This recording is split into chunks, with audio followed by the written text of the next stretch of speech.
আল্লাহ নবী ওই হিজরতের রাতে আসরে মদিনা শরীফের দিকে চলে যাবেন। আল্লাহ নবী ঘরটা কাফেররা ঘিরে ফেলেছে।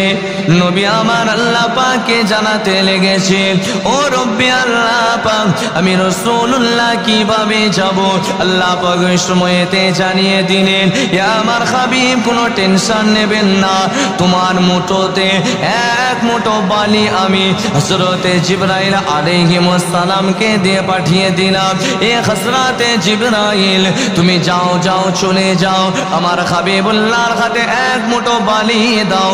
আমার নবী পাকের হাতে বালি দিলেন। আমার নবী পাক সাল্লাল্লাহু আলাইহি সাল্লাম কোরআন শরীফে যান, সূরা ইয়াসিন শরীফটা তেলাওয়াত করলেন। বিসমিল্লাহির রহমানির রহিম, ইয়াসিন ওয়াল কুরআনিল হাকিম ইন্নাকা লামিনাল মুরসালিন আলা সিরাতিম মুস্তাকিম। নবী আমার ইয়াসিন শরীফ পড়ে ওই বালোটাই ফুঁক দিয়ে দিলেন, আর নবী আমার ছড়িয়ে দিলেন। প্রতিটা কাফেরের চোখেতে চলে গেল। এই যুবকেরা, মুরব্বিয়ানেরা, কাফেররা চোখ লগড়াতে আছে। নবী আমার চলে গেলেন, কাফেররা একটু বুঝতে পারল না। আরো আস্তে সুবহানাল্লাহ। গরম লাগছে নাকি? গরম লাগছে? আমরা তাদের উত্তরসূরে, আপনারা তো খেয়ে বসে সুবহানাল্লাহ আসতে বলছেন, আর আমরা যে বসে আছি, আমরা কাদের উত্তরসূরে জানেন? বদরে প্রান্তরে না খেয়ে এরকম প্যান্ডেলের ছাউনি ছিল না, উপরও ফাঁকা, আর আরবের গরমে হাজির সাহেবকে জিজ্ঞাসা করবে আরবের গরম কত সেলসিয়াস চলে, গরমের টাইমে এনাদেরকে জিজ্ঞাসা করবে, পেয়ে যাবে। আরবের উত্তপ্ত মরুভূমি বালি, 17 রমজান শুক্রবার রোজা রাখা অবস্থায় বিনা খেয়ে সাহাবা হুজুররা 313টা সাহাবা ইসলামের পতাকাকে তারা উঁচু করে ধরে লড়াই করে রোজা রাখাতে ইসলামকে জয় এনে দিয়েছিল। জোরে বলেন সুবহানাল্লাহ। আর আমরা সে মুসলমান ঘরের মানুষেরা বসে আছি, খেয়ে এর তলাতে বসে সুবহানাল্লাহ আওয়াজ হচ্ছে না। সুবহানাল্লাহ বললেও একটা নেকি আছে, এটা ফাউ নয়। আপনি কোনো টিমকে সাপোর্ট করেন, হয়তো টিভির সামনে বসে আছে, কি মাঠে আপনি ফুটবল গ্রাউন্ডে গেছেন, যাওয়ার পর আপনার টিম গোল দিয়েছে, আপনি জোশে পড়ে গোল বলে চিল্লে উঠেছে জোশে, কিন্তু এতে কোনো সওয়াব আছে কি? কোনো সওয়াব নাই।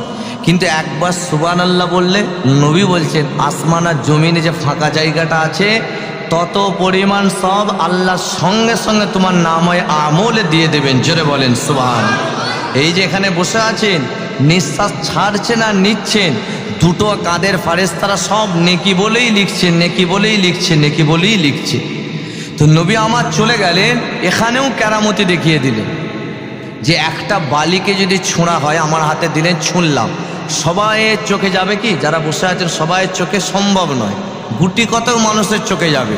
কিন্তু নবী আমার ছুঁড়লেন, আল্লাহকে বলেন, আল্লাহ এটা কিভাবে হলো? অনেক তো কাফেররা ঘিরেছে। আল্লাহ বলছে, হাবিব, ছোঁড়ার দায়িত্ব তোমার, আর চোখে চোখে পৌঁছানোর দায়িত্ব আমি আল্লাহ, আমি নিজে হাতে নিয়েছি। জোরে বলেন সুবহানাল্লাহ। সবাই চোখে চলে গেল, কেউ দেখতে পেল না। নবী আমার যে সে আবু বকর সিদ্দিক হুজুরের যে আমি কথাটা ধরলাম, তিনার বাড়িতে যে নাড়া দিলেন, আসসালামু আলাইকুম আবু বকর, বাড়িতে আছো? আবু বকর সিদ্দিক সঙ্গে সঙ্গে বলছেন, লাব্বাইকে ইয়া রাসূলুল্লাহ, লাব্বাইকে ইয়া রাসূলুল্লাহ, আমি আবু বকর হাজির আছি। নবী বললেন, আবু বকর, এত গভীর রাত্রিতে তুমি কি ঘুমাওনি? তখন আবু বকর সিদ্দিক নবীর প্রেম কাকে বলে দেখে। নবী দিবসের মাহফিলে বসেছেন, কেমন প্রেম করতে হয় সিদ্দিক আকবরের থেকে শেখেন, আমাদেরও শেখা দরকার আছে। আবু বকর সিদ্দিক বলছেন, ইয়া রাসূলুল্লাহ, হাবিবাল্লাহ, সেই যে আপনি আমাকে বলেছিলেন যদি ছেড়ে যেতে হয় আবু বকর সাথে হবে তো? ইয়া রাসূলুল্লাহ, হাবিবাল্লাহ, আমি ওই রাত থেকে একটা রাতও ঘুমাইনি। কেন? নবী যদি আমার দরজায় আসেন আর একবারের বেশি যদি দুবার ডাকেন, আমি আবু বকর দুবার ডাকলে বেয়াদবি হয়ে যাবে, এই জন্য আমি এক রাতও, ইয়া রাসূলুল্লাহ, আমি সেই দিন থেকে এক রাতেও ঘুমাতে পারিনি। জোরে বলেন সুবহানাল্লাহ। এটা ছিল আবু বকর সিদ্দিকের প্রেম। আর আমরা এমন প্রেম করেছি, সব ঘরে ঘরে সিনেমা হল করে ফেলেছি। দেখেন না, মুসলিম পাড়ায় পাড়ায় যান, 100-র মধ্যে 90% ঘরে সন্ধ্যার পর কোরআন হয় না, সিরিয়াল চলে, আছে না নাই জোরে বলেন তো? বাচ্চাদের হাতে ফোন, এই ছোট ছোট বাচ্চাগুলোকেও এর মায়েরা ভাত খাচ্ছে ফোন দেখিয়ে। ইয়াং ছেলের হাতে ফোন, যুবতী মহিলার হাতে ফোন, তার আব্বা মা কিছু বলেই না। একটা যুবতী মহিলা সারাদিন হ্যালো হ্যালো করেই যাচ্ছে, তার আব্বা মায়ের কোনো কোশ্চেন নাই।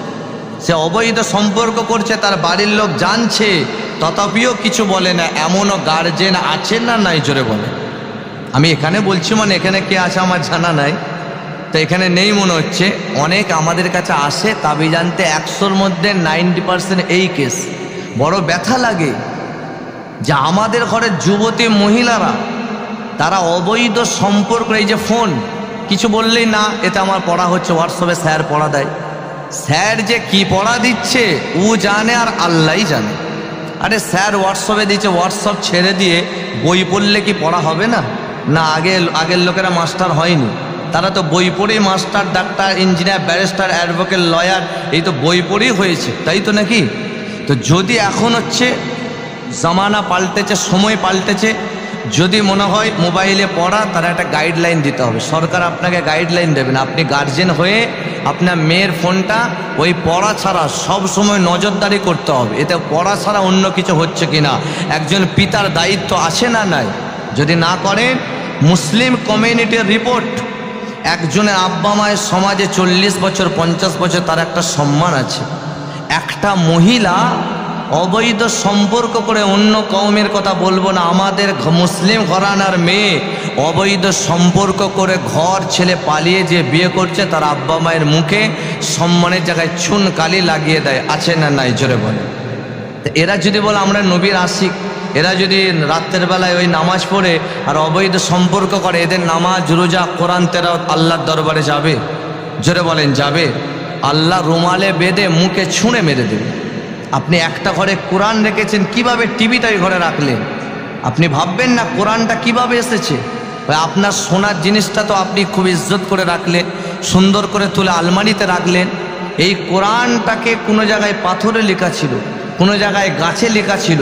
সাহাবা হুজুররা বড় মেহনত করে কঠিন গরমে হেঁটে হেঁটে কোরআন শরীফটাকে জড়ো করে তবে তারা একটা কিতাব আকারে করেছে, যেটার নাম হলো কোরআন শরীফ।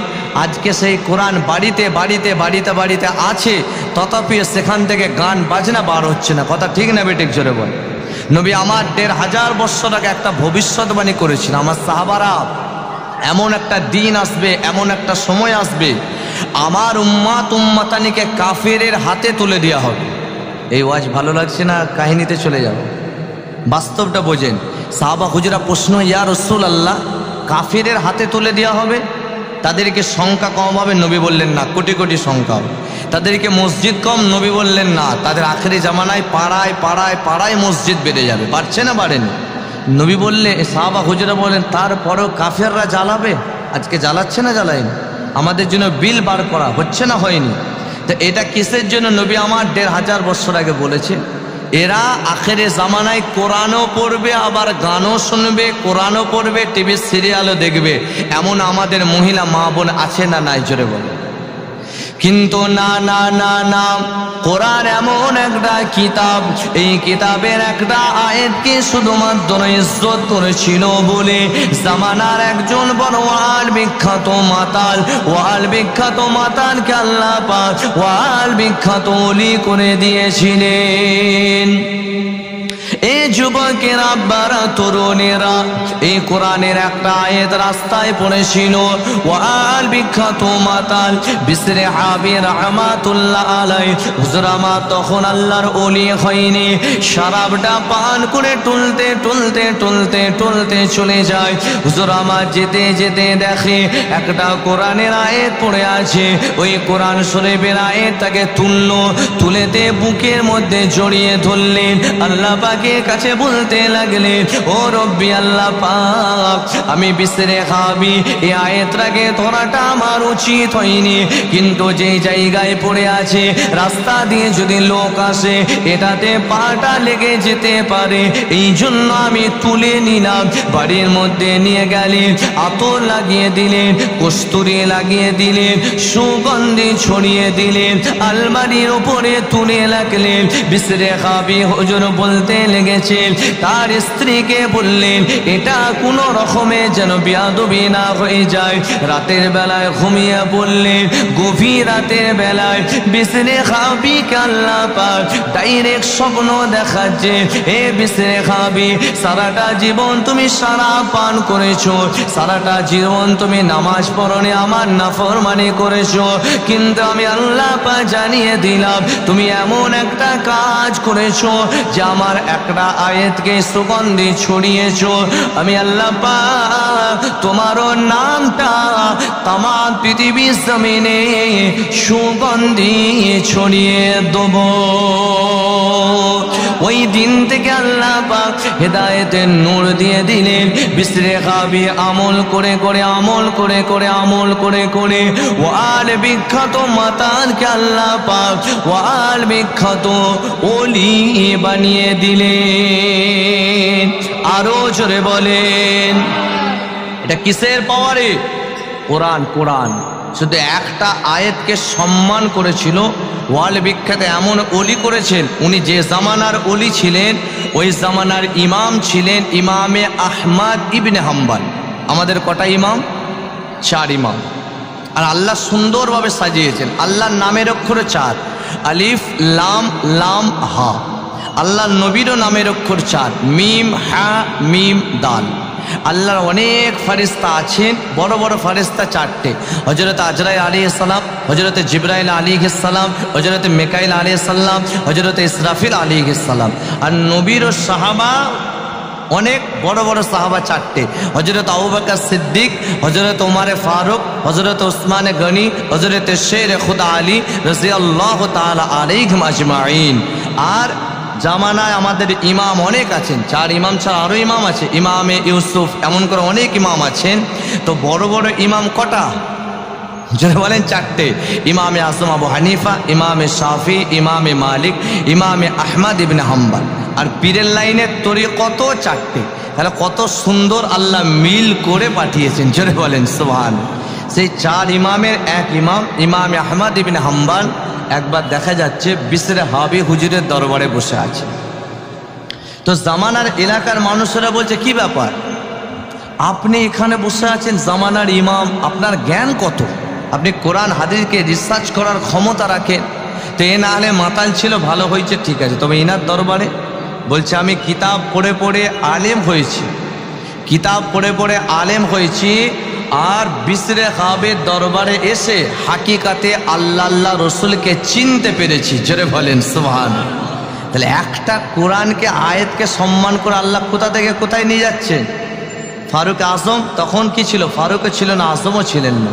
উমারে ফারুক হুজুর নবীকে শহীদ করতে যাচ্ছিল, উনিও কোরআনের টাচে এসে তলোয়ার ফেলে দিয়ে নবীর হাতে হাতে হাত দিয়ে নূরের কালেমা পড়ে মুসলমান হয়ে গেল। আজকে সেই কিতাব আমাদের বাড়িতে বাড়িতে আছে না নাই? যেটা বলে আছে। তো কেউ ওলি হচ্ছে কি করে হবে? বিয়াদবি হচ্ছে তো কোরআনের সঙ্গে।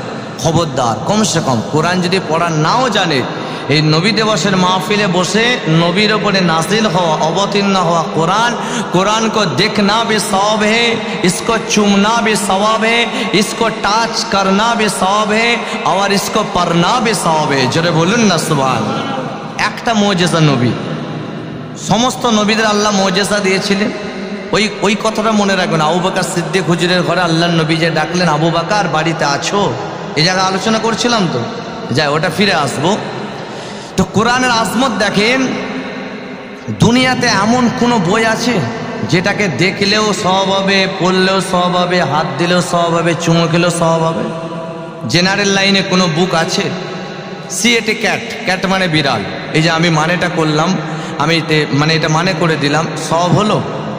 জেনারেল নলেজ বাড়লো, দুনিয়ায় চলতে গেলে শেখানো দরকার আছে। কিন্তু আল্লাহ বলছে বান্দা তুই শুধু একবার বলো আলিফ লাম মিম, এর মানে কোনো মুহাদ্দিস করতে পারবে না। কেন? কোরআন শরীফের কিছু হুরুফ আছে, হুরুফে মুকাত্তাআত, এটাকে বলা হয় আলিফ লাম মিম, তাহা, ইয়াসিন, ইয়া আইয়ুহাল মুজাম্মিল, ইয়া আইয়ুহাল মুদাসসির, তাসিম মিম, আলিফ লাম মিম সাদ, আলিফ লাম রা কাফ হা ইয়া আইন সাদ, এগুলো বলা হয় হুরুফে মুকাত্তাআত। এর মানেটা আল্লাহ আল্লাহ রসুল ছাড়া কেউ জানে না। আল্লাহ বলছে বান্দা তুমি শুধু একবার বলো আলিফ লাম মিম, সঙ্গে সঙ্গে আমি আল্লাহ তোমাকে 30টা নেকি দান করে দেবো। জোরে বলেন সুবহান। আচ্ছা বলেন তো, জীবনে বহু কবিতা পড়েছেন, যদি আতা গাছের তোতা পাখি আপনাকে আমি শোনাই ভালো লাগবে না, চত ওয়াজ হয় না, চ পালাই। কিন্তু আপনি যত নামাজ পড়েন সূরা ফাতিহা শরীফ ছাড়া নামাজ হবে? বলেন। আচ্ছা জীবনে ফিল করেছেন কখনো যে এই সূরা ফাতিহাটা বাদ দিয়ে আল্লাহ অন্য যেন সূরা দিলে ভালো হতো, এমন কোনোদিন মাথায় এসছে? যতবার পড়েন ততবারই মজা লাগে, যতবার পড়েন ততবারই ভালো লাগে। এটাই হলো আমার রাসূল পাকের জ্বলন্ত মুজিজা, আল্লাহ পাকের কোরআন শরীফ। জোরে বলেন সুবহানাল্লাহ। এটা কাঠ পড়ে আছে, আপনি তার উপরে পা দিয়ে চলে যাবে, ওই কাঠটাকে যদি আবার রেহেল কাট করে দেয়, পা দিয়া তো দূরের কথা, আস্তাগফিরুল্লাহ, বোঝানোর জন্য বলছি, সামনে দিয়ে চলে যেত ভয় পাবে না, এই কোরআন শরীফে রেহেল কাট আছে। কথা ঠিক না বেটি? তাহলে ওই কাঠের সম্মানটা কোরআনের সঙ্গে টাচ হয়েছে, আল্লাহ ওই কাঠেরও সম্মান বাড়িয়ে দিয়েছেন। জোরে বলেন সুবহানাল্লাহ। এই কোরআন আমরাও যদি আঙুলটা দিয়ে দিয়ে দিয়ে দিয়ে এক খতম করে পড়ি, হাসরের ময়দানে আমার আল্লাহ এই কোরআনের জবান দিয়ে আমাদের জন্য আল্লাহ নাজাতের জরিয়া বানিয়ে দেবেন। তাহলে না পড়তে জানলেও ইনশাআল্লাহ কোরআনকে চুমু খাবেন, আঙুল দিয়েও পড়বেন। পড়বেন তো? বলেন ইনশাআল্লাহ। আল্লাহ যেন তৌফিক দান করে, পড়েন আল্লাহুম্মা আমিন। তো যে নবীর আলোচনা করেছিলাম, নবী দিবসের মাহফিল, আল্লাহ পাক কোরআনে বলেছেন, অনেক মৌলানা ওয়াজ করেন নবী আমাদের মতো। ওই যে বললাম তারা ইহুদির সঙ্গে কানেকশন রেখেছে, টাকা পায়। কেউ যদি নবীকে আমাদের মতো মনে করে, তার নামাজ রোজা সব বেকার। কোনো দিক দিয়ে নবী এক নয়, তবে হ্যাঁ বডির স্ট্রাকচারের দিক দিয়ে আমাদেরও দুটো চোখ আছে, রসুল পাকেরও দুটো চোখ মুবারক ছিল, আমাদেরও হাত আছে, আমার নবী পাকেরও হাত মুবারক ছিল। এটা বাদ দিয়ে কোনো দিক দিয়ে নবী আমার এক নয়, কারণ আমরাও আম্মাজানের গর্ভে এসেছি, আর রসুল পাকেও, আমার রসুল পাকও আম্মাজান আমিনার গর্ভে ছিলেন। দুটো গর্ভে থাকাটা সম্পূর্ণ আলাদা। জোরে বলেন সুবহানাল্লাহ। যাক অনেক দূর আলোচনা হলো, যখন নবী দিবসের মাহফিলে বসেছেন, একটুখানি আমার নবী পাকের আলোচনা করি শোনেন। এই যুবকেরা, আব্বারা, তরুণেরা, নবী পাকের শান মাকামটা বোঝেন। আমরা মায়েদের গর্ভে থাকি, যখন একটুখানি গর্ভে বড় হয়, মায়েদের গর্ভে থেকে মাকে লাথি মারি, মা আমার যন্ত্রণা তাড়নায় ভাত খেতে খেতে উঠে পড়ে, মায়েদের কষ্ট হয়। কিন্তু নবী পাক সাল্লাল্লাহু আলাইহি ওয়াসাল্লাম যখন আম্মা জান আমিনার গর্ভেতে ছিলেন, আম্মা জান আমিনা বলতে লেগেছে, যখন আমি রাতের বেলায় ঘুমিয়ে পড়ি, প্রতিটা রাতে রাতে রাতে রাতে এক একটা নবী পয়গম্বরদের সঙ্গে আল্লাহ পাক স্বপ্নের মাধ্যমে দিদার করিয়ে দেন। এই যুবকেরা, আব্বারা, তরুণেরা, আম্মা জান আমিনা ঘুমিয়ে গেছে, রাতের বেলা ইব্রাহিম নবী খলিলুল্লাহ স্বপ্নেতে আসলেন। ও মা আমিনা, আপনি হলেন ধন্য ধন্য ধন্য, কেননা আপনার গর্ভে যে বাচ্চাটা আছে, ওই বাচ্চার কথা তাওরীত শরীফে এসেছে, ওই বাচ্চার কথা ইনজিল শরীফে এসেছে, ওই বাচ্চার কথা জাবুর শরীফে এসেছে। সব নবীরা যে আমরা নবীর মাহফিলে বসেছি, আমার নবী পাকের আলোচনা করেছে। আদম নবী সফিউল্লাহ ने फरमाया कोई आने वाला है, ईसा नबी रूहुल्लाह ने फरमाया कोई आने वाला है, इब्राहिम नबी खलीलुल्लाह ने फरमाया কেউ আসবেন। ইসমাইল নবী বলেছেন আসবেন, নূহ নবী বলেছেন একজন আসবেন, মুসা নবী বলেছেন একজন আসবে, ইব্রাহিম নবী খলিলুল্লাহ বলছেন আম্মা জান আমিনা। সব নবীরা আপনার বাচ্চা জিকির করেছে। আপনার গর্ভে যে বাচ্চাটা আছে, ওটা কোনো সাধারণ বাচ্চা নয়, দুনিয়ার রহমতের নবী আল্লাহ পাক আপনার গর্ভেতে পাঠিয়েছে। ও মা আমিনা, আপনার বাচ্চার কথাটা শুধু আমি একটা পাথরের উপর দাঁড়িয়ে দাঁড়িয়ে বলেছিলাম, আল্লাহ পাক আখেরি জামানার নবীকে আমার বংশে পাঠাবেন। এই কথাটা বলার জন্য দুটো পায়ের ছাপকে আল্লাহ পাক ওই পাথরের উপরে করে দিয়েছেন। ওই পাথরটার নাম কেউ বলতে পারবেন? একুচি চলে আসো, হাওয়া আছে। ওই পাথরটার নাম কাবা শরীফে দুটো পাথর আছে, কটা বললাম? দুটো পাথর, একটা হাজারে আসওয়াদ আর একটা মাকামে ইব্রাহিম। তো হাজি সাহেব জানবে, যেহেতু আমার পাশে আছে আর সামনে কে আছে আমি তো সবাইকে চিনি না। হাজি সাহেব বলেন, ওই মাকামে ইব্রাহিম পাথরে দুটো পায়ের ছাপ আছে না? না, ওটা কোন নবীর পায়ের ছাপ আপনি বলবেন না? আপনারা কেউ জানেন? যে হ্যাঁ, ইব্রাহিম। মাশাআল্লাহ। তো ইব্রাহিম নবীর পায়ের ছাপটা কেন হয়েছে জোরে বলেন? হ্যাঁ, মাশাআল্লাহ। আচ্ছা, পাথরের উপরে কি পায়ের ছাপ হতে পারে? কেন হয়েছে? ওই পাথরের উপর শুধু দাঁড়িয়ে বলেছিল। প্রথমে হাজারে আসওয়াদটা বলেনি। হাজারে আসওয়াদ পাথরকে চুমা দিলে সবও হয়, আবার গুনাহও মাফ হয়। যেমন একটা পাথর যদি এখানে এনে রাখা হয়, আমি যদি বলি এটা চুমা দাও, আপনারা মানবেন? হুজুর কি বলছে রে বাবা, এই মুরিদ বানাতে চাইছে নাকি? শিরক হয়ে যাবে। আমি হুজুরও যদি দেখি ছুঁড়ে ফেলে দেবো। কেন? কোনো পাথরকে চুমা দিয়া সবও নয় আর গুনাহও মাফ হবে না, কিন্তু একটা পাথরকে চুমা দিলে সবও হয় আবার গুনাহও মাফ হয়। এই পাথরটা কি? হাজারে আসওয়াদ। হাদিস শরীফে রিওয়ায়েতে আছে, আসাদ্দ বায়াদাম মিনাল লাবানি সাওয়াদাতুহু খতায়া বনি আদম। বলছি যখন আনা হয়েছিল, এখন যে কালো টাইপের কালো ছিল না, দুধের থেকেও সাদা ছিল। আমরা যে দুধ খাই, দুধের থেকেও সাদা ছিল।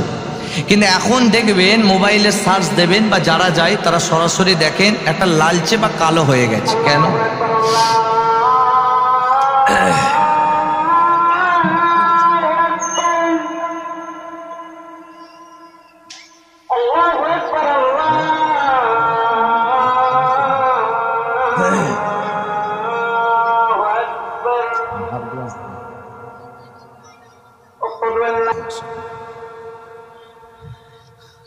জানেন তো?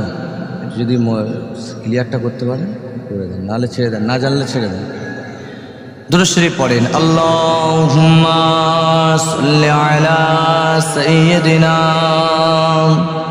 মাওলানা মুহাম্মদ ওয়া আলা আলি সাইয়্যিদিনা মাওলানা মুহাম্মদ। তো আলোচনা করছিলাম, তো এই হাজারে আসওয়াদ পাথরকে চুমা দিলে এই জন্য গুনাহ মাফ হয়। কেন? আমার রাসূল পাকের দুটো নুরানি হোঁট মুবারক লেগেছিল বলে কিয়ামত পর্যন্ত যত নবীর আশিকরা যে চুমা দেবে, নবীর ঠোঁট মুবারক লাগার ওসিলায় নবীর আশিকদের গুনাহ আল্লাহ পাথরের দ্বারাই টেনেও দেবেন, আবার সবও লিখে দেবেন। জোরে বলেন সুবহানাল্লাহ। যারা নবীর আশিক নয় তাদের হবে না, যারা বলে নবী দিবস করা যাবে না তাদের কোনো এন্ট্রি হবে না, তারা চুমা দিলেও গুনাহ মাফ হবে না। অতএব নবীকে যে ভালোবাসবে, নবীর ওসিলা আল্লাহ মাফ করবে।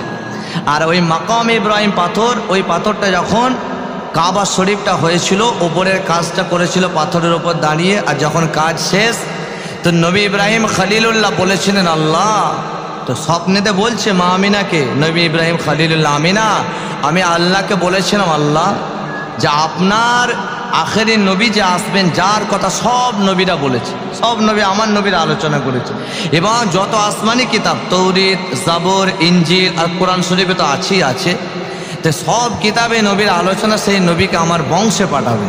এই কথাটা আল্লাহর বড় ভালো লেগেছিল। আল্লাহ বলেছিল পাথর দুটো পায়ের ছাপ নাও, কিয়ামত পর্যন্ত যত হাজি সাহেবরা আসবে তারা এই পাথরে দাঁড়িয়ে, সামনে দাঁড়িয়ে 2 রাকাত ওয়াজিব ও তাওয়াফের নামাজ পড়বে, আর এই পাথরকে দেখে, পায়ের ছাপটা দেখে সেই দিনের কথা স্মরণ করবে যেই দিনে আমার ইব্রাহিম নবী খলিলুল্লাহ এই পাথরের ওপর দাঁড়িয়ে দাঁড়িয়ে আমার আখেরি নবী হাবিবুল্লাহর মিলাদ করেছিল, তার আলোচনা করেছিল। এটা যেন সবাই ওই পাথরকে দেখে যেন সবাই স্মরণ করতে থাকে। জোরে বলেন সুবহানাল্লাহ। তো সেই নবী দুনিয়াতে আসবেন। তো আমরা যেমন থুতু ফেলি, আমার নবীর খালি পেটে গর্বে থাকাটা আল্লাহ কতটা নিয়ামত করেছিলেন, নবী যে আমাদের মতো না এটা বোঝাচ্ছে। আমরা থুতু ফেললে কোনো সেন্ট বার হয় কি? কোনো সুগন্ধি বার হয়? কিন্তু নবী পাকের মা থুতু ফেলতো, ওই থুতু থেকে গোটা মহল্লাটা খুশবুতে মেহকা হয়ে যেত। জোরে বলেন সুবহানাল্লাহ। আমার রাসূলুল্লাহ আল্লাহ পাক এমন নিয়ামতের নবী করেছিলেন।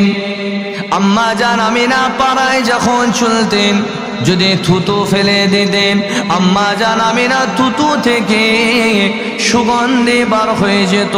মহল্লায় মহল্লায় মেয়েদের মধ্যে একটা আলোচনা গুঞ্জন শুরু হয়ে গেল, আমিনা কি এমন আতর মাখে যার শরীর থেকে এত সুন্দর সুগন্ধি বার হয়ে যায়, মক্কা জমিনে তো আতরটা পাওয়া যায় না। তখন আম্মা জান আমিনার শাশুড়ি আম্মাকে সবাই মিলে বলতে লাগলে, আপনার বৌমা কি এমন আতর মাখে যে গোটা মহল্লাটাই সুগন্ধি হয়ে যায়। তখন আম্মা জান আমিনার শাশুড়ি আম্মা বলেছিলেন, আমি আমার বৌমাকে জিজ্ঞাসা করব। যখনই নবী পাকের আম্মা জানকে জিজ্ঞাসা করলেন, আমিনা বলেছিলেন, ও আমার শাশুড়ি আম্মা, আমি কোন আতর মাখি না। যেই দিন থেকে আমার বাচ্চা গর্ভে এসেছে, যেখানে আমি থুতুটা ফেলে দিই, আমার বাচ্চার ওসিলায় আমার সেই থুতু থেকে সুগন্ধি বার হয়ে যায়। আহারে নবী যখন দুনিয়ার জমিনে আসবেন, আমরা যখন আমাদের মায়ের পেট থেকে এসেছিলাম, মায়েদের সে রাত্রিটায় প্রসব বেদনা যন্ত্রণা হয় না। যখন বাচ্চা দুনিয়াতে আসে, এই যে নবী দিবসের মাহফিলে বসেছে, নবী পাকের আগমনটা কেমন হয়েছিল দেখেন। আম্মা জান আমিনা বলেন, যখন নবী পাক আসবেন তার কয়েক ঘন্টা আগে আমি আমিনা রুমের ভিতরে আছি, প্রসব বেদনা তো আমার কোনো যন্ত্রণায় হয়নি। হঠাৎ করে দেখতে পেয়ে গেলাম দুটো সুন্দরী রমণী আমার বাড়ির ভিতরে ঢুকে ফেললো। আমিনা বলল, কে মা তোমরা কারা? ওই সময়ে বলেছিলেন, ও মা আমিনা, দুনিয়ার কোনো আমরা সাধারণ মেয়ে নয়, আমরা হলাম জান্নাতি হুর। আপনার যে বাচ্চা দুনিয়াতে আসবেন, উনি শুধু আপনাদের নবী নয়, আমরা জান্নাতি হুর। আমাদের নবী আসবে বলে আল্লাহ পাক খেদমত করার জন্য পাঠিয়ে দিয়েছে। আহারে নবী যখন দুনিয়াতে চলে আসলেন, আম্মা জান আমিনা বলতে লেগেছে, 12 রবিউল আউয়াল শুবে সাদিকের সময় যখন আমার বাচ্চা আমার কোলেতে চলে এসেছে, যে বাচ্চা পেটে ছিল নবীদের স্বপ্ন দেখেছি, যে বাচ্চা পেটে ছিল আমি থুতু ফেললে সুগন্ধি বার হয়ে যায়, যে বাচ্চা আসবে যার খেদমতের জন্য জান্নাতি খুলে দিকে আল্লাহ পাঠিয়েছে, ওই বাচ্চা যখন দুনিয়াতে চলে এসেছে, একবার বাচ্চা দিকে তাকায়, জান ভরে তাকায়, প্রাণ ভরে তাকায়, আমি আমার বাচ্চার শরীরে দিয়ে দেখি এত নূর বার হচ্ছে, শাম দেশে পেশার পর্যন্ত নূর আর নূর হয়ে গিয়েছিল। সুবহানাল্লাহ, জোরে বলেন সুবহানাল্লাহ, নারে তাকবীর। এই যে নবী আসছে, আলোচনা শুনে একটা খুশি হচ্ছে না হয়নি? যদি খুশি না হয় জানবেন তার দিল শয়তান কবজ করে নিয়েছে। আর যে খুশি হবে, নবী বলছেন, অজাবাত লাহু শাফাআতি, বারহার আমার আলোচনা শুনে কেউ মনে তৃপ্তি পেলে আমি নবী তার জন্য শাফাআত করাটা ওয়াজিব হয়ে যায়। জোরে বলেন সুবহানাল্লাহ। মাইক ম্যানটা এমন সাউন্ড দিয়ে গেছে, পুরো গলা ফাটিয়ে দিচ্ছে। আমাদের গলা ফাটলে তো হবে না, দৈনিক ওয়াজ করতে হয় না। তো যাই হোক, নবী যখন এসেছেন, ওই যে আলেমগুলো এসে বলে ইউটিউবের মাধ্যমে ভক করে না, তারা কি এসব কিতাবগুলো পড়েছে না পড়েনি আল্লাহ পাকি জানে না, ইসরায়েলের দেওয়া বইগুলো পড়ে আসে। নবী আর আমরা এক হচ্ছে? নবী যে মায়ের গর্ভেতে আছে, থুতু ফেললে সুগন্ধি, নবীদের স্বপ্ন আসছে, জান্নাতে হুর আসছে, এক হচ্ছে কি? আর যখন এসে গেছেন, আমিনা বলছেন, আম্মা জান আমিনা বলছে, আমি নাভিটা দেখছি যে নাভি কাটতে হয় তো বাচ্চা আসলে, বলছে দেখছি পুরো ফ্রেশ, কোনো নাভির কানেকশানই নেই।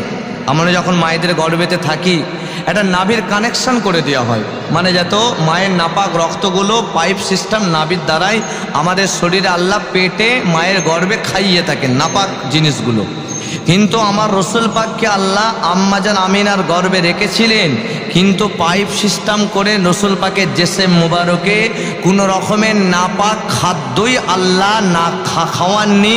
কোনো নাপাক খাদ্য না খাইয়ে জান্নাতে খাবার দিয়ে আল্লাহ আমিনার গর্ভে আমার রসুল্লাহকে আল্লাহ পাক রেখেছিলেন। জোরে বলেন সুবহানাল্লাহ। তো সেই নবীর শুধু আলোচনা শুনলে হবে না, একটু নবীকে ভালোবাসলে নামাজ পড়া দরকার আছে না নাই, জোরে বলে। তো সেই আবু বকর সিদ্দিক হুজুরের কথাটা বলছিলাম। নবী আমার ডাকলেন, আবু বকর আসো, একটু যেতে হবে। তা আবু বকর সিদ্দিক বার হলেন, নবী পাককে নিয়ে এবার রওনা দিচ্ছেন মদিনা শরীফের দিকে। ইয়াসরিফ, তখন মদিনা শরীফ নাম ছিল না, ইয়াসরিফ নাম ছিল। তো নবী পাককে নিয়ে মদিনা শরীফের দিকে রওনা দিচ্ছেন। আর চতুর্দিকে কাফেররা রটে গেল যে মোহাম্মদ চলে গেছে, যে মোহাম্মদ সাল্লাল্লাহু আলাইহি সাল্লামের গর্দান আনতে পারবে এত টাকা, এত স্বর্ণ মুদ্রা, এত উট দেওয়া হবে। তো নবী পাক সাল্লাল্লাহু আলাইহি সাল্লাম তার সঙ্গে আবু বকর সিদ্দিককে নিয়ে চলে যাচ্ছে। মুসলমান ঘরে ছেলে মেয়েরা, আব্বারা, তরুণেরা, এ নবী পাকের প্রেমিকেরা, ইয়া রাসূলুল্লাহ দিবানারা। আবু বকর সিদ্দিক আল্লাহ নবীর সঙ্গী হয়ে গেলেন, নবী পাককে নিয়ে যাচ্ছে। একবার আল্লাহ নবীর ডান দিকে যায়, একবার আল্লাহ নবীর বাম দিকে আসে, একবার সামনের দিকে যায়, একবার পিছনের দিকে আসে। তখন নবী পাক সাল্লাল্লাহু আলাইহি সাল্লাম প্রশ্ন করলে, ইয়া আমার আবু বকর, তুমি কেন একবার সামনের দিকে যাও, একবার কেন পিছনের দিকে আসো, একবার তুমি কেন ডাইনে বাইনে যাও? ওই সময় আবু বকর সিদ্দিক বলেছিলেন, ইয়া রাসূলুল্লাহ, ইয়া হাবিবাল্লাহ, হুজুর মক্কার অনেক দুশমন আছে, যদি সামনে দিয়ে তীর মারে আমি আবু বকর আমার শরীরে তীর খেতে রাজি আছি, পিছনের দিকে যদি তীর মারে আমি পিছন দিকে তীর খেতে রাজি আছি, সাইড থেকে তীর খেতে রাজি আছি, বাম দিক থেকে তীর খেতে রাজি আছি। এই জন্য আপনাকে গার্ড করছি। আমি আবু বকর জান থাকতে তীরটা আমার শরীরে লেগে যাবে, আমার রাসূলুল্লাহ জিসিম মুবারকে আমি আবু বকর জান থাকতেও তীরটা লাগতে দেব না। আরো জোরে বলে সুবহানাল্লাহ, মুহাব্বতে দুরূদ শরীফ, আল্লাহুম্মা।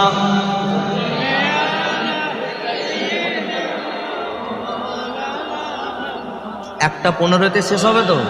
একটা 15ই তো? ঠিক আছে। মাওলানা মুহাম্মদ, তাহলে নবীর প্রেম দেখেন। আবু বকর সিদ্দিক হুজুর তীর খেতে রাজি আছে, রাসূলুল্লাহ জিসিম মুবারকে যেন তীর না লাগে। আর আমরা নবীকে ভালোবাসি। মসজিদে এখনো অনেকে আছে নবী দিবস শোনে, জলসা মোবাইলেও শোনে, তথাপিও মসজিদে যায় না, আছে না নাই, জোরে বলে। আচ্ছা, যে নামাজ পড়ে না সে যদি বলে আমি নবীকে ভালোবাসি, এটা তার নবীকে ভালোবাসার ডেফিনেশন, নবীকে ভালোবাসার পরিচয়, জোরে বলে। মসজিদে কতবার আজান হয়? 2 বার না 4 বার? 5 বার হয়। মাইকে হয় না, মুখে মাইকে হয়। তো 5 বার মসজিদের মাইকে ডাকছে, হাইয়া আলাস সালাহ, এসো নামাজের জন্য, হাইয়া আলাল ফালাহ, যার বাংলা মানে এতেই তোমাদের কামিয়াবি আছে। এই নামাজের মধ্যেই সব আছে। 12টা রিজিকের দরজা আল্লাহ খুলে দেয় এই নামাজ পড়লে। এখন যদি একবার আপনাদের এই ঢালাই রাস্তাটা দিয়ে বলে চলে যায় যে আপনাদের কি বাজার? ফতেপুর বাজার নাকি? ফতেপুর বাজার।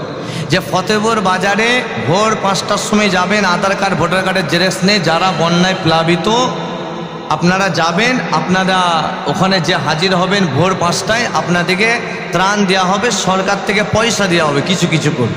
তো বলেন ভোর 5টার সময় যার ঘরে পানি ঢুকেনি সেও যাবে, আর যার ঘরে ঢুকেছে সেও যাবে। কথা ঠিক নেবে? ঠিক জোরে বল। আর যাচ্ছে তো পঞ্চায়েতে যে মেন গরিব, যার ঘর ভেঙে গেছে সে দাঁড়িয়ে আছে, আর যার ঘরে পানি ঢুকেনি সে যে ঝগড়া করছে তেলপন নেবে। পঞ্চায়েতে যে মারামারি লেগে যাচ্ছে। তাহলে সামান্য অফার কি? সরকার একটু খালি ধুলো পড়া দিয়ে, যেমন সেই বক পায়রা ধরলে যেমন টোপ দিয়ে দেয়, পায়রা চলে আসে, সরকার খালি একটু ছড়িয়ে দিয়েছে, একটু তেলপন, আর হয়তো বলেছে 500 করে টাকা, কি দিয়েছে কি দেয়নি আমি জানি না। যদি সরকার অফারটা দেয় যে ভোরবেলায় 1000 টাকা করে দেওয়া হবে, যেমন মা বোনদের আঁচলে দিয়ে দিয়েছে 1000 টাকা করে, তারা পর্দা কি বেপর্দা সব বেরিয়ে যাচ্ছে, ফর্ম ফিল আপ করবে। আছে না নাই, জোরে বল। একটু রেশন নেবে, রেশন দেখে বড় ব্যথা লাগে। মুসলমান ঘরের মহিলা সেই রেশনটা মাসে দেবে, সেটা নেবার জন্য লাইনে যে হুড়োহুড়ি, না গায়ে বোরখা আছে না মাথায় কাপড় আছে, যদিও কাপড় দিচ্ছে তো 10 বার কাপড় খুলে পড়ে যাচ্ছে। আছে না না? আমাদের ঘরে অনেকে আছে, সবাই নয়, সবাই বললে মিথ্যা হবে, এখনও অনেক বেশিরভাগটাই পর্দা করছে, কিন্তু অনেকে আছে এই স্বভাবটা রয়ে গেছে, আছে না নাই জোরে বলে। কিন্তু আমাদের ঘরের মা বোনদের নবী এতটা অধিকার দিয়ে গেছেন, এত সম্মান দিয়ে গেছেন, বলছে কেউ যদি পর্দাওয়ালা মহিলা একবার আল্লাহর দরবারে দোয়া চায়, আমার আল্লাহ সে তার দোয়ার ওসিলায় সে যার জন্য দোয়া চাইবে আল্লাহ সেই দোয়াটাই কবুল করে নেবে, জোরে বলেন সুবহানাল্লাহ। বড় পীর শাহ আব্দুল কাদের জিলানী হুজুর এমনি আব্দুল কাদের হয়নি, বড় পীর শাহ এমনি হয়নি, ওনার ভিতটা দেখুন, ওনার আম্মাজানকে জীবনে কেউ দেখেনি, এতটা পর্দা করেছিলেন। ওই যে আপেল খাওয়ার ঘটনা আছে, ওখান থেকে ওয়াজ করলে ওইদিকে সময় চলে যাবে। তাহলে কেন হয়েছে বড় পীর সাহেব? মায়ের দোয়াতে। আব্দুল খাজা মঈনুদ্দিন চিশতি আজমিরি সঞ্জারি রহমাতুল্লাহ মায়ের দোয়াত আল্লাহর ওলি, দাদা হুজুর কেবলা মায়ের দোয়াত আল্লাহর ওলি, পাঁচ হুজুর কেবলা মায়ের দোয়াত আল্লাহর ওলি, পীরনগরের হুজুর মায়ের দোয়াত আল্লাহর ওলি, যত বিশ্বে ওলি আছে সব মায়ের দোয়াতেই হয়েছে। আজকে বড় প্ল্যান করে সেই মাকে বেপর্দা করার জন্য টানছে। টানতে গেলে কি করতে হবে? টোপ ছড়াতে হবে, একটু পয়সা দিয়ে দাও, তাদেরকে একটুখানি মানে রেশন দেবে, বলো কি ত্রাণ দেবে, তেলপল দেবে, সবাই যে সেখানে হাজির হচ্ছে না। তাহলে একবার যদি ফতেপুরে 5টায় ডাক দেয়, পার হেড পিছু 1000 করে টাকা দেওয়া হবে। বলেন ভোর 5টায় ভিড় হবে না হবে না? আর মসজিদে আল্লাহ বলছে তোকে আমি কি দেবো জানো? তুমি শুধু আছো। মুয়াজ্জিন সাহেব বলেছে আসসালাতু খায়রুম মিনান নাওম, ঘুমের থেকে নামাজটা উত্তম। বান্দা তুই একবার আয়, আমার আল্লাহ ডেকেছে। ভোরের বেলায় কে ডেকেছে? মসজিদ থেকে কার আওয়াজ এসছে? চিৎকার দিয়ে বলেন। আল্লাহর আওয়াজ এসছে, যে আল্লাহ চোখ দিয়েছে। চোখটা কার দেয়া? আল্লাহ দিয়ে। যুবক ভাইরা ফোন ঘাঁটছো, মসজিদে ঈশার আজান, ফেসবুক ঘেঁটেই যাচ্ছ, আবার ঈশা জামাত হয়ে গেল, আবার রাত্রেবেলায় ফোন ঘাঁটছো, ফজর কাজা, আবার জোহরের সময় কাজ করে ফোন ঘাঁটছো, জোহর কাজা, আবার আসর কাজা, আবার মাগরিব কাজা। আছে না নাই? যুবক ভাইদের অনেকে আছে, দেখবেন দেখি তো মাচানে বসে বসে তুলেই যাচ্ছে, কি যে মজা পায় আল্লাহ ভালো যায়। মোবাইলকে এরা চালায় না, মোবাইল এদিকে কন্ট্রোল করে। মোবাইল তো আমারও আছে, এই যে ফোনটা আমারও আছে, এ সাহস আছে সবসময় গলা টিপে আছে, সাইলেন্ট মুড। আমি আমার ফোনে কোনো রিংটন জোরে বাজবেন, যখন ইচ্ছে সাইলেন্ট। আমি আমার মতো ফেসবুকে যাব 8 ঘন্টা, আমার টাইম আছে, ফেসবুক 24 ঘন্টায় 8 ঘন্টা। আর মন চাইলে হোয়াটসঅ্যাপে একটুখানি গেলাম, সবাই প্রশ্ন উত্তর দেওয়ার সময় থাকে না, সারাদিনে 40 থেকে 45 মিনিট মোবাইল ফোনকে দিই, এর বেশি দিই না। কারণ তারপরেও তো কাজ আছে, নামাজ আছে, পড়াশোনা আছে, আরও বিভিন্ন কাজ আছে না নাই জোরে বলে। তো আমার বলার উদ্দেশ্য ভালো করে বুঝবেন। রাগ হচ্ছে নাকি? মোবাইল ঘাঁটছো, এই চোখটা কে দিয়েছে বলেন? আল্লাহ দিয়েছে। আচ্ছা, সুস্থ মস্তিষ্কে যে ফোনটা ঘাঁটা হচ্ছে, এই ব্রেনে তুমি নিচ্ছ, কেমন আছো? তোমাকে হোয়াটসঅ্যাপে চ্যাটিং করতে হচ্ছে, আলহামদুলিল্লাহ ভালো আছি। তো এই যে তুমি কথাটা দিচ্ছ, এই সুন্দর ব্রেনটা কে দিয়েছে? পাগল করেন। যেই ফিঙ্গারটা ইউজ হচ্ছে মোবাইলে, এই আঙুলটা কে দিয়েছেন? জোরে বলেন আল্লাহ। তাহলে সব যখন আল্লাহ দিয়েছে, নাফরমানিটা কার করছো? আল্লাহর করছো। ছেড়ে দেবে আল্লাহ? ছেড়ে দেবেন? জোরে বলেন। যে ইচ্ছা করে নামাজ ছাড়ে, যেমন একটা মশা কামড়ালে আমরা মশার ভয়ে কি করি? অল আউট জ্বালাচ্ছি, গুড নাইট জ্বালাচ্ছি, মর্টিন জ্বালাচ্ছি, মশারি আনছি, যে মশাকে একটা থাপ্পড় দিলে মরে যাবে, তার ভয়ে তো আমরা কম্পিত। কে নেতা, কে মন্ত্রী, কে প্রধানমন্ত্রী, কে মুখ্যমন্ত্রী, কে আলেম, হাফেজ, মৌলানা, সব মশার ভয়ে মশারি না হয় Good Knight, All Out, Mortein জ্বালাচ্ছি। তো বলছে যে ইচ্ছা করে নামাজ ছাড়ে একটা সাপ দেওয়া হবে, মিশকাত শরীফের হাদিস। ওই সাপটার নাম হলো সুজাতুল ওয়াকা। তার বিষের তীব্রতা, তার যে এত ভয়ঙ্কর বিষ, সে যদি একবার এই যে সবুজ আমরা গাছপালা দেখতে পাচ্ছি, যদি একবার তার বিষটা ফেলে দেয়, ওই জায়গাটা কিয়ামত পর্যন্ত সবুজই থাকবে না, জ্বলে যাবে, পুড়ে যাবে, সাদা হয়ে যাবে। ওই সাপ যে ইচ্ছা করে নামাজ ছেড়ে দেয়, কবরে যে প্রথমেই দংশন করবে না, ফনা তুলে বলবে, মনে আছে ফতেপুরে একটা আলেম এসেছিল, সে আমার নাম ধরে বলেছিল আমি নামাজ না পড়লে কামড়াবো। তুমি ওই মাহফিলে ছিলে, এক কান দিয়ে শুনেছো, আর এক কান দিয়ে বার করে দিয়েছো। আজকে তোমাকে বাঁচাবার কেউ নাই, আমি কবরে কিয়ামত পর্যন্ত তোমাকে কামড়াতে থাকবো। কথা ঠিক না বেঠিক? জোরে বলে। তাহলে ফজরের সময় আল্লাহ ডাকছেন, বলছে কেউ যদি ওই বিছানাটা ছেড়ে পায়ে হেঁটে হেঁটে যায় 10টা করে গুনাহ মাফ হবে, মসজিদে যাবেন। এ তো সরকার বলেছে 1000 টাকা একটা তেল বল কি খুব জোর একটা বাড়ি। আল্লাহ বলছে বান্দা ফজরে 4 রাকাত নামাজ তুমি যে 2 রাকাত সুন্নতে মুআক্কাদা নিয়ত করবে, কি দেবো জানো? এত দেবো লিল্লাহি মা ফিস সামাওয়াতি ওয়া মা ফিল আরদ, জমিন ও আসমানে যা কিছু আছে তার থেকেও আমি আল্লাহ ফজরে 2 রাকাত সুন্নতে মুআক্কাদা নিয়ত করলে তার থেকেও আমি আল্লাহ বেশি নিয়ামত দান করব। জোরে বলেন সুবহানাল্লাহ।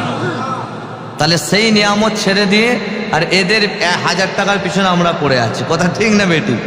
আর যারা পড়নি আজ থেকে মাহফিল থেকে তওবা করেন, আমি ওয়াদা করাচ্ছি না, কেন আল্লাহ তওবাকারীকে বড় পছন্দ করে। মুসা নবীর জামানায় একবার পানি বন্ধ হয়ে গেছে, অসুবিধা হচ্ছে না তো? না দোয়া করে দেবো সকলে দেখে একবার তাকবীর দেন, নারে তাকবীর, নারে তাকবীর। মাশাআল্লাহ, মিনিট 20 হবে।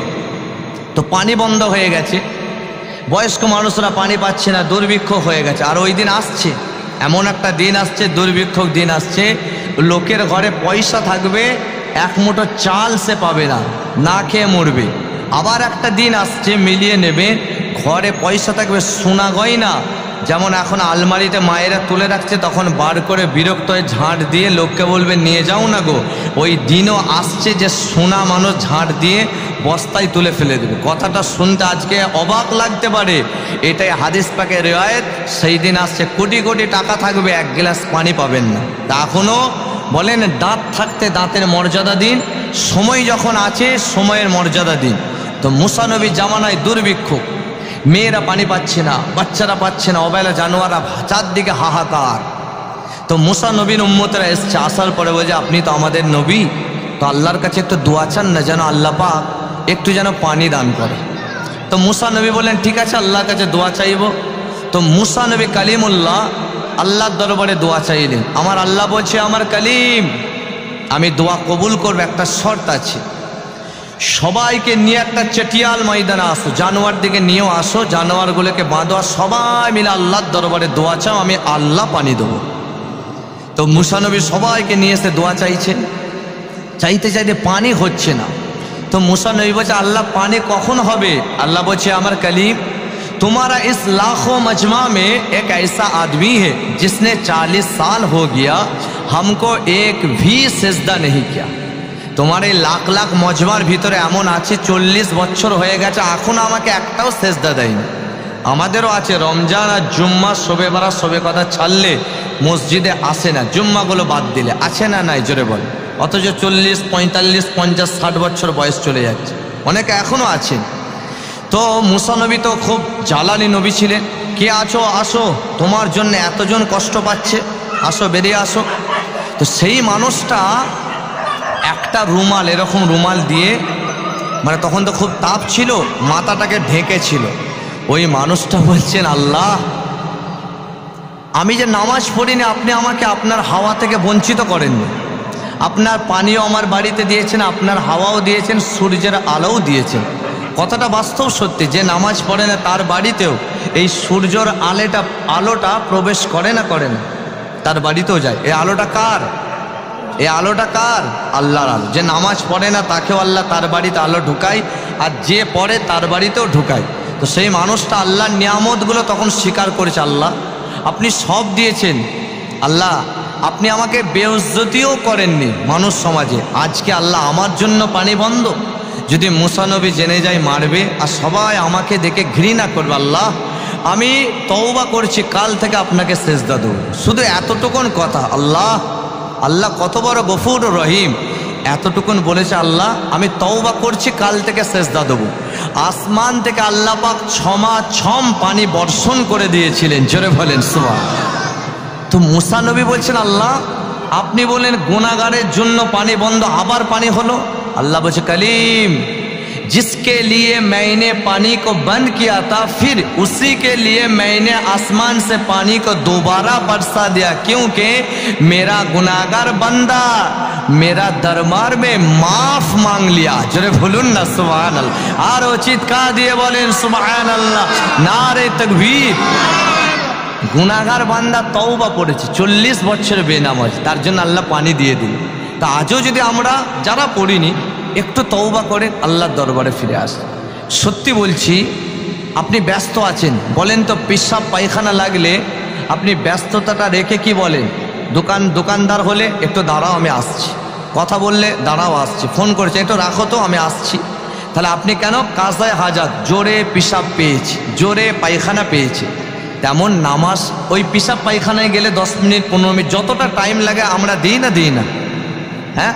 তেমন নামাজেও 5 থেকে 10 মিনিট। আজান দিয়েছে, ভাই দাঁড়িয়ে যাও, কাস্টমার আছে দাঁড়িয়ে যাও, দুজন কাস্টমারকে দাঁড় করাবে, সে যদি চলেও যায়, এই নামাজের যে মহাব্বতে কাস্টমার ছেড়ে আল্লাহর দরবারে এসেছেন, আল্লাহ দুজনের জায়গায় 10টা কাস্টমার আল্লাহ নামাজের বরকতে আল্লাহ দিয়ে দেবেন। জোরে বলেন সুবহানাল্লাহ। ওই জন্য আরবে দেখবেন আজান দিলেই সবাই সোনার দোকানওয়ালা সোনার দোকান খুলে রেখে সবাই মসজিদে যে নামাজে দাঁড়িয়ে যায়। তো যারা এখনও বেনামাজে আছেন 5 ওয়াক্ত নামাজে আসার চেষ্টা করবেন, আল্লাহ যেন তৌফিক দান করেন।